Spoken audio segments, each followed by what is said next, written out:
To outsiders, California's farmland looks abundant. But beneath every bloom, billions of bees are vanishing. 62% of all colonies lost in less than a year, putting a $50 billion industry and our daily food at risk. For a fourth-generation beekeeper, it's not just business, it's a family legacy crumbling with every empty hive. Why are the bees really disappearing? And who is responsible for letting this disaster happen? In 1929, when the world teetered on the edge of the Great Depression, a young dairy farmer named Jack Beekman caught his first wild swarm on the outskirts of Fresno. He did not know much about bees, but he was stubborn and curious. He read every book the library had, built his own wooden boxes, and spent evenings listening for the low hum coming from the orchard's edge. By the time sugar rationing hit during World War II, Jack's hives had multiplied, and honey flowed into glass jars lined up on the farmhouse table. Soldiers overseas wrote letters home asking for more of the sweet gold from California. As the years passed, beekeeping became more than a sideline. Jack's 3 sons grew up with sticky hands and bee stings, learning to move quietly among the hives. Bill, the youngest, had a knack for spotting a healthy queen and could split a colony before breakfast. The family business, Beekman Apiaries, took shape in the 1950s, with rows of white boxes stretching across the Central Valley. Neighbors came for advice, and the Beekman name became a quiet promise of quality and care. By the 1970s, the third generation was already at work. Brian Beekman, just 13, used his first $3,000 in honey sales to buy new equipment. College pulled him away for a few years, but he came back, first to help with repairs, then to take on more responsibility as his uncles retired. The rhythm of the seasons shaped his life: winter repairs, spring splits, summer honey, and the annual rush to prepare for almond pollination. 10 full-time employees joined the family ranks, their livelihoods tied to the fortunes of the bees. Brian's son, Brad, fresh from Cal Poly, learned the trade with the same mix of reverence and grit. The family gathered for Sunday dinners, swapping stories about the best swarm catches and the worst stings. Old photographs lined the hallway, Jack in his overalls, Bill with a smoker in hand, Brian and Brett as boys peering into a hive. Each generation added its own chapter, but the core remained unchanged, a belief that tending bees was both a responsibility and a privilege. Through droughts, floods, and market swings, the Beekmans endured. Their hives, once a handful on a dairy farm, grew to more than 10,000 scattered across Fresno County.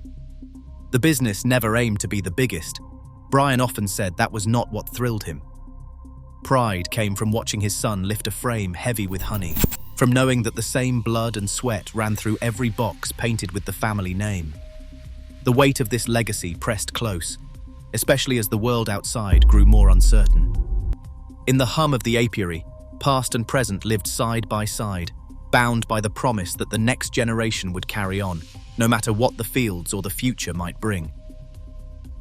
A ledger sits open on Brian Beekman's desk, its columns filled with numbers that tell a different story than the sunlit fields outside. For every box of bees painted with the family name, there is a contract, most of them tied to California's almond orchards. Almond pollination is not just a seasonal job, it is the backbone of Beekman apiaries, accounting for nearly 3/4 of the annual income. Each February, growers pay between $200 and $250 per hive, a fee that determines whether the business can cover payroll, repairs, and the endless list of expenses that come with keeping 10,000 hives alive. The numbers are relentless. 10 full-time employees depend on steady work, and their wages must be paid long before honey ever hits the market. Insurance premiums, truck maintenance, and feed costs add up fast, especially in a year when drought shrivels wildflowers and forces the family to buy supplemental syrup by the ton. The rhythm of cash flow is unforgiving. Pollination contracts drop a lump sum in late winter, but the money disappears almost as quickly as it arrives, stretched thin by the demands of spring splits and summer repairs. By autumn, the ledger's margins tighten, and the family watches every dollar, waiting for the next round of contracts to arrive. There is little room for error. If a grower delays payment or a shipment of bees arrives weak after a long-haul trip, the shortfall ripples through the business. Honey sales, once a reliable fallback, now make up less than 1/3 of the revenue. Wholesale buyers want bulk at bargain prices, and boutique markets cannot absorb the volume needed to keep the operation afloat. The real money comes from pollination, but that means every decision, how many hives to split, when to treat for mites, which contracts to sign, carries the weight of the entire payroll. Brian's phone rings with questions about availability and hive strength. Growers want guarantees, so do the banks that hold the loans on trucks and equipment. The business is both ancient and modern, rooted in family tradition, but governed by the sharp edges of the market. One bad year can erase decades of steady growth. The family's reputation opens doors, but it does not cushion the blow if too many colonies fail before pollination season. In this world, survival depends on more than just tending bees. It requires a constant balancing act, juggling contracts, keeping crews paid, and making sure the hives are strong enough to meet the next demand. The ledger does not care about legacy or love of the land. It measures only what is gained and what is lost. And for beekeepers like the Beekmans, the margin for error grows thinner every year. In early February, the highways stretching across the western United States fill with flatbeds. Each one stacked high with wooden boxes. Inside those boxes, millions of honeybees ride out the long journey, their world reduced to darkness and vibration. This is the annual bee convoy, a migration on a scale matched by few living things. More than 2 million colonies, nearly 3/4 of all managed bees in the country, are loaded onto trucks and hauled to California's Central Valley. The destination is 1.4 million acres of almond orchards, each acre demanding 2 hives for the brief, explosive bloom that defines the start of spring. For the Beekman family, the weeks leading up to the convoy are a blur of preparation. Crews in heavy jackets work before dawn, prying frozen lids from hive boxes, checking for signs of disease, and feeding syrup to colonies that need a boost before the trip. Forklifts rumble up and down the rows, lifting pallets of hives onto waiting trailers. Every move is calculated, because too much jostling can make bees overheat or suffocate, and too little ventilation lets condensation build and chill the colony. The loading yard hums with the low, constant sound of bees adjusting to the disturbance, their fate tied to the precision of the operation. The sheer logistics stagger the imagination. Each truck carries up to 400 hives, and each hive is home to around 40,000 bees. Convoys stretch from Florida, Texas, the Dakotas, and beyond, converging on California in a matter of days. Drivers move at night to avoid daytime heat, timing arrivals to match the narrow window when almond blossoms open. Rest stops become makeshift apiaries, with drivers checking straps and misting hives to keep the bees cool. The stress of travel is unavoidable, and studies estimate that 10 to 14% of colonies are lost or weakened during transit, victims of vibration, temperature swings, or simple exhaustion. For beekeepers, the almond bloom is both opportunity and risk. Pollination contracts promise $200 to $250 per hive, a sum that covers wages, repairs, and the cost of rebuilding lost colonies. But the system is unforgiving. If a shipment arrives late or weak, growers may refuse payment, and the loss ripples through the operation. The stocking rate, 2 colonies per acre, is not negotiable because too few bees and the orchard's yield suffers, jeopardizing next year's contract. Every decision, from when to split a hive to how tightly to pack a truck, is shaped by the relentless demands of this migration. As the trucks roll west, the scale of dependence becomes clear. California's almond industry cannot exist without these bees, and the Beekmans cannot survive without the contracts. The convoy is more than a spectacle of modern agriculture. It is a lifeline stretched thin by distance, time, and the biological limits of the bees themselves. In the fleeting weeks of the almond bloom, the fate of a $50 billion industry and the families who keep it running rests on the backs of these traveling colonies. In a lab tucked behind greenhouses at UC Davis, Dr. Elena Nino examines a honeybee under a microscope. The bee's body is speckled with tiny red dots, Varroa destructor mites, each one draining the insect's blood and leaving open wounds. These mites have become nearly impossible to control. Miticides that worked a decade ago now barely slow them down. In California's commercial hives, nearly every colony tests positive for viruses the mites spread. The numbers are stark. From April 2023 to April 2024, beekeepers lost 55.1% of their colonies. Last winter, USDA samples showed almost all collapsed hives carried at least one deadly virus, with Varroa acting as a superspreader. The problem goes beyond pests. In 2018 and 2019, California's weather swung from record rain to sudden heat, trapping bees in their hives during the almond bloom, then forcing them to forage in fields stripped bare by drought. Those years, entire apiaries failed almost overnight. Bees, already weakened by parasites, could not fight off the surge of viruses that followed. Dr. Nino's team mapped the outbreaks, finding that colonies exposed to both Varroa and climate extremes were far more likely to collapse. In the heart of the Central Valley, the industrial model offers little relief.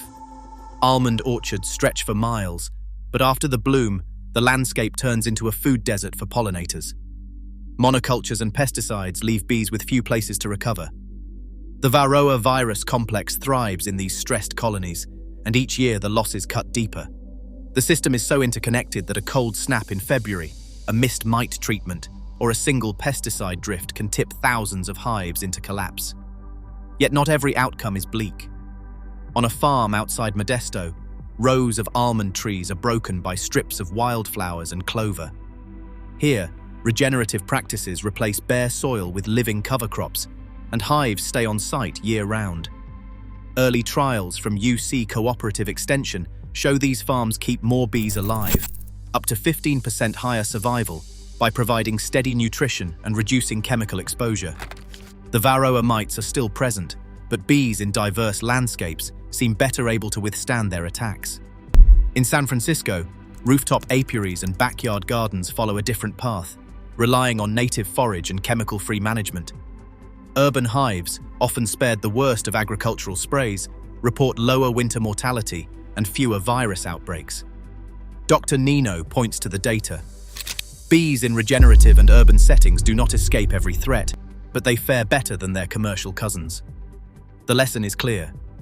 The biology of collapse can be slowed, even reversed, when the system changes. As scientists race to decode the genetic resistance of survivor colonies and test new management models, the contrast grows sharper. The fate of California's bees now hinges on which path becomes the rule and which remains the exception. A stack of legal documents sits on a conference table, heavy with the language of risk and responsibility. An attorney reads aloud from the Ninth Circuit's 2015 decision. The decision says, the EPA's approval of sulfoxaflor is vacated, effective immediately, for failure to obtain adequate data on the impact to entire bee colonies. Just 2 years earlier, the EPA had greenlit sulfoxaflor for use on dozens of crops, relying on studies from the manufacturer despite warnings from independent scientists. The ruling forced a nationwide halt, but only for a moment.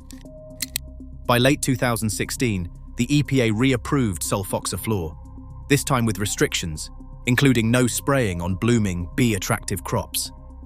Yet records show a steady stream of emergency exemptions. California's Department of Pesticide Regulation issued permits for almond orchards, citing urgent pest threats. Exemption lists obtained through public records requests reveal dozens of waivers granted between 2016 and 2019, each one a quiet exception to the rule. In July 2019, the EPA expanded sulfoxaflor's registration again, lifting many of the earlier restrictions. The agency cited new data, most of it submitted by industry, and declared the risk to pollinators acceptable. The court intervened once more in December 2022, ruling that the EPA had failed to assess risks to endangered species or allow public comment.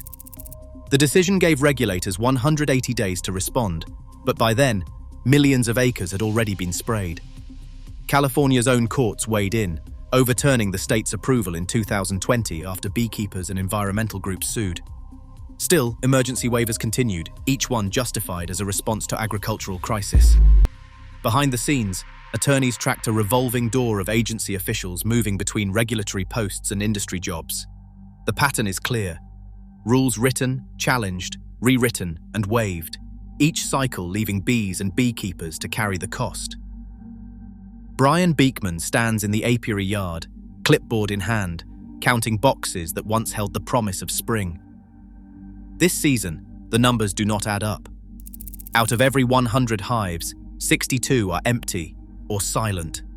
The losses stretch back to June, accelerating through the winter and peaking just as contracts for almond pollination come due.